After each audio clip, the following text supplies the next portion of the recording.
Do you feel like you stepped back in time this morning? Seriously, it feels like September. It was light a whole hour earlier, and we slept with the windows open all night. It's kind of amazing. I am really, really glad that you found your way in here despite this incredible weather on this magical day.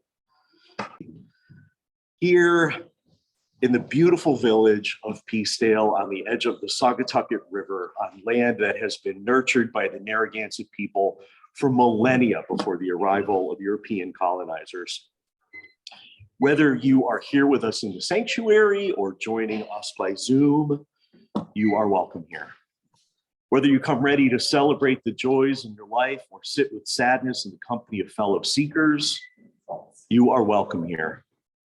Whoever you are, wherever you come from, however you identify all of the facets of your being, whomever you love, you are welcome here. Do we have any newcomers in the sanctuary this morning? I already met you. I'm so glad.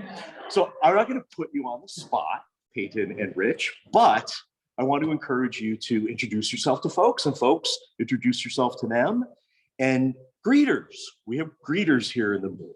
So there's Elise. You might want to check in with her. And there's Val and Jerry. And they can help you get a name tag or sign up for our newsletter or answer any questions that you might have about us or about Unitarian Universalism. And newcomers on Zoom, I would like to invite you to hang around a bit afterward and introduce yourself to the amazing Etta Zasloff, who is acting as our virtual usher this morning. Before we get started, I have some announcements. The office will be closed on Tuesday for Election Day. I will be in, but Sarah is working the polls, so don't forget to vote. The Women of Wisdom, otherwise known as WOW, will be hosting a Zoom luncheon on Monday at 12:30, as they do on the first Monday of every month. To join in the conversation, you can follow the link on the online calendar or in the newsletter. A quick reminder that the Coordinating Council will be meeting by Zoom on Wednesday at 4. Now, committee chairs, this is an important one, so please make sure that you or someone from your committee is there. And I'm happy to announce that on Wednesday evening, December 7th at 6 o'clock, we're going to have a special dinner in celebration of the UU Festival of Lights, the week-long holiday known as Chalaka. We'll celebrate with food and conversation and hear a bit about Guest at Your Table, which is a perfect way to live out the principles of this week-long holiday. Get it on your calendar and pay attention as more details are revealed about that and other things going on. And finally, simulcasting our Sunday services on Zoom has literally been a lifeline for a number of members and friends of our congregation. But we won't be able to continue doing this if we don't have virtual ushers like Etta this morning to let people into the Zoom space. So we need a good 12 or so people to agree to serving in this important way for 4 to 5 times a year. That's it, 4 or 5 Sundays a year. So please see me or Adria if you are interested. So now that our announcements are done, please rise now in body or in spirit for our opening hymn.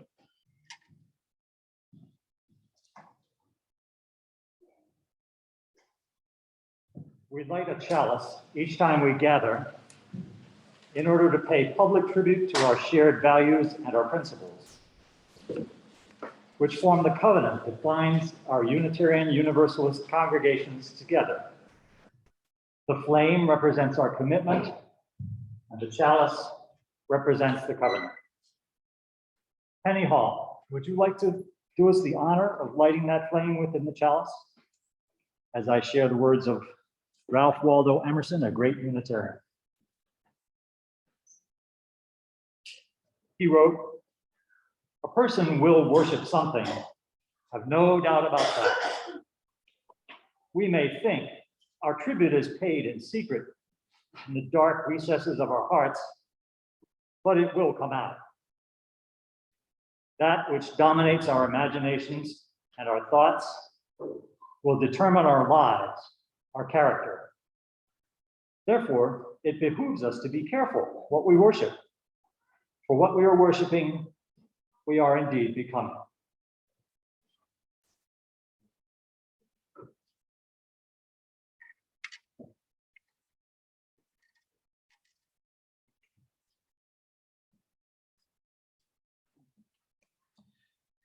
We are worshiping.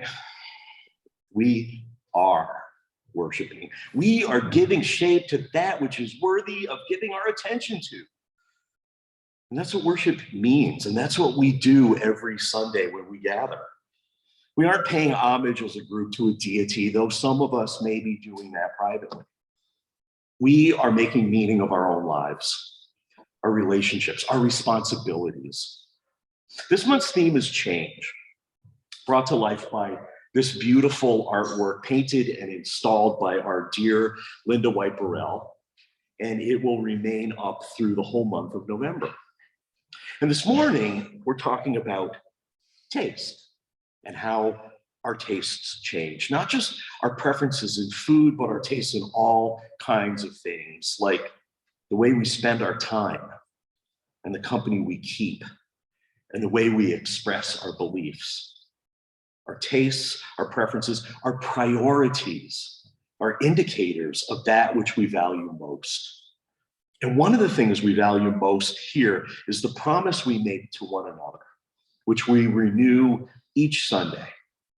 So let's rise now as we're willing and able and recite together our congregational covenant, which you can find printed in your order of service. Love is the spirit of this congregation, and service is its prayer. This is our great covenant, to dwell together in peace, to seek the truth in love, and to help one another.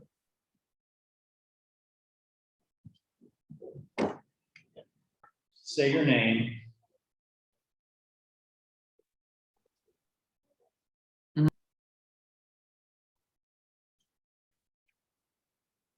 In 1987, I was enjoying life as a young father, and my career was underway. But inside, I felt spiritually homeless. I had done a lot of spiritual exploration when I was younger, and after looking around for a like-minded community, I settled on Unitarian Universalism and joined my local UU congregation. At that time, I was still a very new member. I loved the warmth of the community there, and I felt both welcomed and affirmed. No, I don't. Please go ahead. I'm doing this. I admired these people who looked at the big questions, I'm sorry. and I liked it that they often found Help answers that yourself I and agreed with. enjoy, please. However, as time went by, I discovered I had a problem. Some of the people in that congregation had certain beliefs that appeared to be diametrically opposed to mine. A few of those people were quite direct about expressing their views. You might even say a bit confrontational. For example, I believe in God, though I couldn't have put into words very well exactly what that meant to me at the time. And I was hearing things like, I don't believe in God. I think all that stuff is just superstitious nonsense. Or there's no evidence for God's existence. How can you believe in something you can't prove? Now, this was quite distressing to me, and I began asking myself questions. Do I really have a home in this congregation? Will I still be accepted? Or will I be ridiculed or even rejected altogether? What holds a religious organization together if the views of its members are so fundamentally different? What does it really mean to be in such an organization?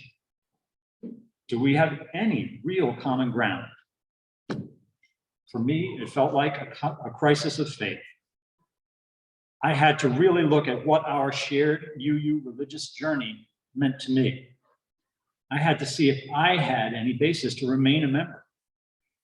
What I found changed my views in two important ways. First, and most importantly, the people in our community showed me both goodwill and kindness. I know now that they must have seen other people go through the kind of questioning that I was doing, and they could bear with me with good-natured grace and understanding. Their caring and support went a long way toward helping me to continue as a UU. Second, I came to a new understanding of what it is that makes what we do here in our UU congregations both sacred and spiritual. I realized that at our core, we are about creating community that is based in love and has a shared commitment to both truth and justice. So after a lot of discussion, reflection, and work, I finally realized that for me, faith is in the doing. Faith is in the doing. In service to others, in showing love for other people, that is where God emerges most clearly for me. So in that light, I came to accept finally that others may not find the concept of God useful at all. And that's completely okay with me. For example, my dear UU friend Ross said that he did not think in terms of God at all, but instead connected spiritually through our seventh principle of the interconnected web of all existence. For me, connecting with a loving community of Unitarian Universalists did help me find the solid community that I knew I needed. What I hadn't expected was that it would also lead me to change my own views and to undergo personal growth in a new and deeper direction. I'm glad I'm still here. It is very important to me to be in community with all of you, and you folks at home too. And for me, it is still a wonderful journey as we move forward together.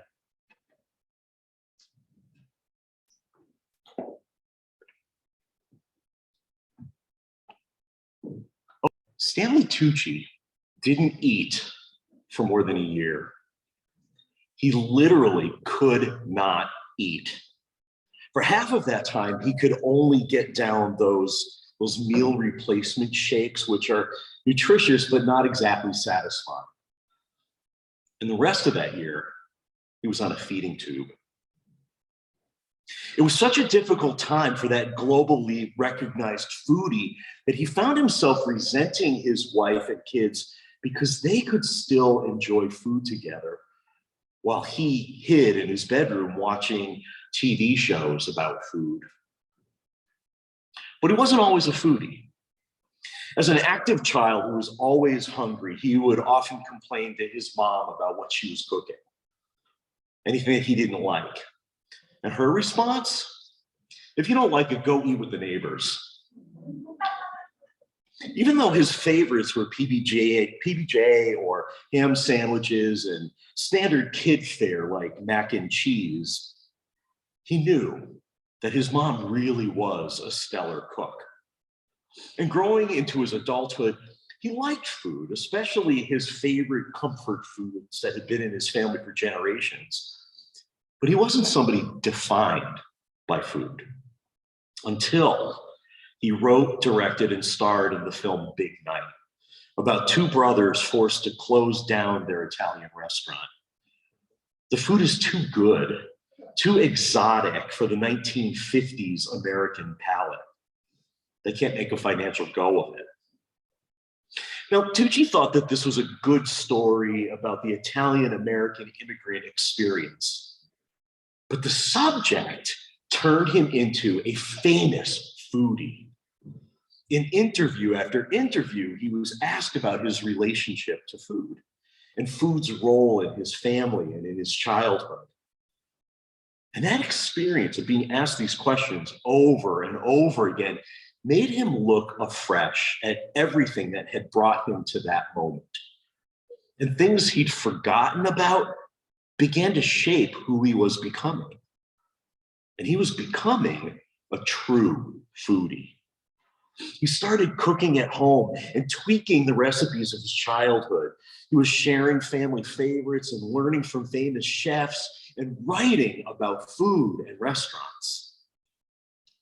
Writing cookbooks and writing his latest book, Taste, which was a memoir studded with recipes for everything from the perfect Negroni to the simple but sublime pasta fagioli. He changed. And now when he talks about his childhood, he focuses on different details, like the smell of the damp basement where his grandfather stored homemade sausages and wines. It's as if the sweet wine is now coursing through his veins. An adult experience not only changed his past and changed the future, it changed like how he saw his childhood. And it's so dramatic. It got me wondering if that kind of thing has ever happened to me. And I think you'll be relieved to know that it has. It's not unique to him. When I was a kid, my family went camping. It wasn't a way to be one with nature. My father would connect the little 16-foot canned ham style trailer to the back of our big old Oldsmobile convertible. And we would go to a campground where we kids would spend the weekend playing in the very chlorinated swimming pool during the day and pumping quarters into the rec room jukebox at night. In high school, I would backpack along the Appalachian Trail in Vermont and pitch a tent miles away from any road and heat up canned food over one of those little propane stoves that fits in a backpack. For me, the whole outing was more about yucking it up with my friends from the Explorer troop than it was about the environment that we were in. We could have been in the parking lot of the mall next to the dumpsters and we would have been just fine. So I never really connected with, nature the way so many Unitarian Universalists do. But during the first eight months of the pandemic, I would spend 15, 20, 25 hours a week kayaking on the Cuyahoga River in Ohio. Up until then, paddling for me was just relaxing. It was a low impact way of getting some exercise. But during that time, because I had no physical contact with anyone other than my husband, being out there day after day, month after month, with only the companionship of geese, herons, and beavers, my relationship with the natural world changed. I could distinguish not only the species of birds, but individuals. I got to know them, and they got to know me.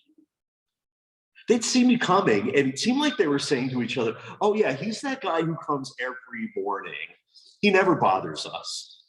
Boy, is his beard getting shaggy." And we trusted each other. And that changed the way I understand myself to operate in the world. And it changed my sense of my responsibility to the environment. Now, when I think about the hikes and backpacking trips I went on when I was a kid, I remember different details. The ways the trails were marked, the smells of the lean-tos that seemed to blend into the landscape, the sounds of the birds over the pond, and the pitch of the bats at sunset. I see it all differently.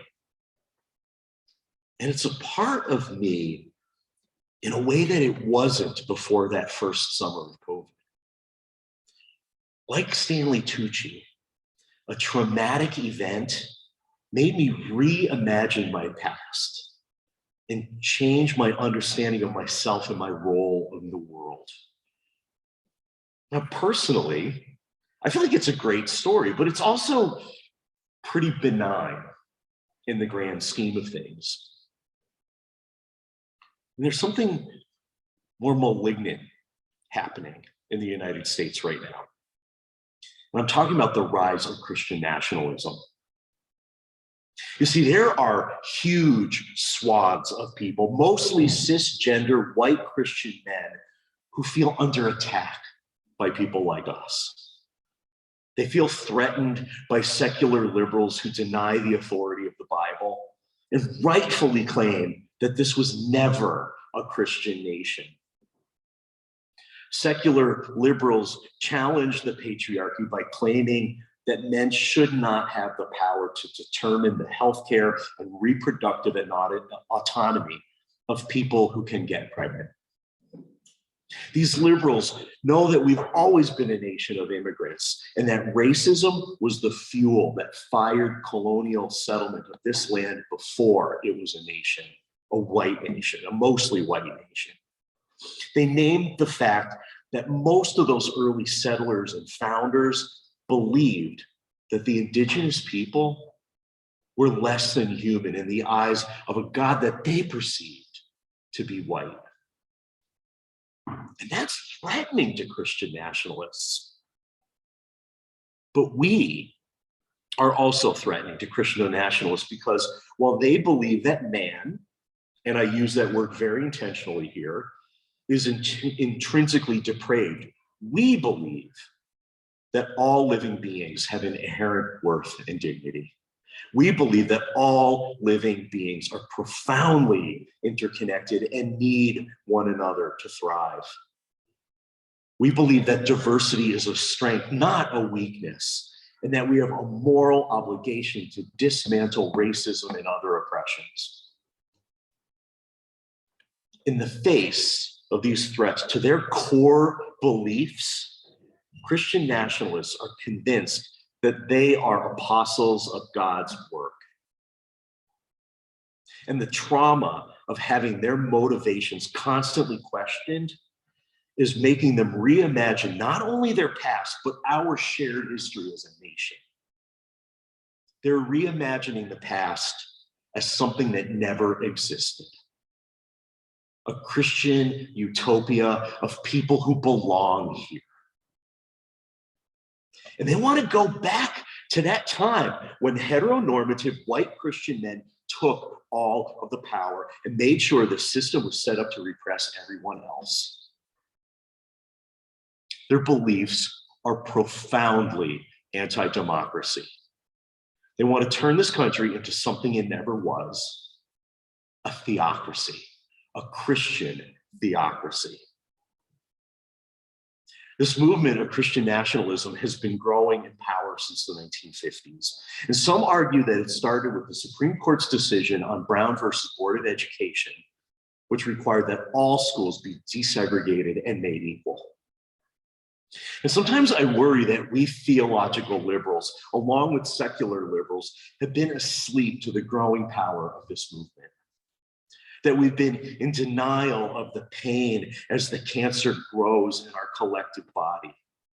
That we've been unwilling to do what needs to be done because reality is just too damn scary to face. But right now, there are two things that we can do to start to turn the tide of this movement, even if only slightly. Now, first, and most obviously, we must vote in order to not only make our voices heard, but to protect our shattering democracy. We must vote like our lives depend on it, because our lives do depend on preserving democracy. We have to see ourselves not just as folks who want our voices heard, but as we practice the genteel act of casting a ballot, we have to show up no matter how great the threat of violence and demand that our votes be counted. We have to squash the lie that the last presidential election was stolen. And if we want to turn the tide of Christian nationalism, we also have to be here, right here. Like Sky did in his first UU congregation, each of us has to put aside our preferences regarding masks or the hymns we sing or the presence of children in the sanctuary or how we use language, especially religious language. We have to show up because there's power in our gathering. There's power in our shared beliefs in the inherent dignity of the individual and the interconnectedness of all. There's power in our commitment to speak truth to the old structures that gave power to some while taking it away from others. We must not live in denial of what is really happening out there. If we're to turn the tide of Christian nationalism, we have to rethink our history as theological liberals. We have to imagine ourselves as a block of people who bind ourselves to each other in the human project. Again and again. We have to imagine ourselves as people who love this faith in humanity so much that we are compelled to share it with others. We can no longer afford to joke that Unitarian Universalism is the best kept secret in America. We have to imagine ourselves as always having had the fervor required to make this inclusive and anti-oppressive religion what it is. We have to re-examine our past and reimagine our future in the face of this great national trauma of Christian nationalism. Because this is the only way we will stop the cancerous growth of hatred and exclusion. Reimagining our role in the religious and political landscape is the only way we can redirect the tide of this growing taste in America for theocracy. The truth is, and I think we all know this, our faith is something worth sharing. It's healing. It values people and their experiences. It honors the separation of church and state, because we know that that separation is the only thing that will keep us free. And this, we know, is a place where we can celebrate with joy, even in our differences. So right now, let's just enjoy one another's company and sing to the power of the faith that lives within us. Please rise in body or remain seated with all the enthusiasm that you can express and open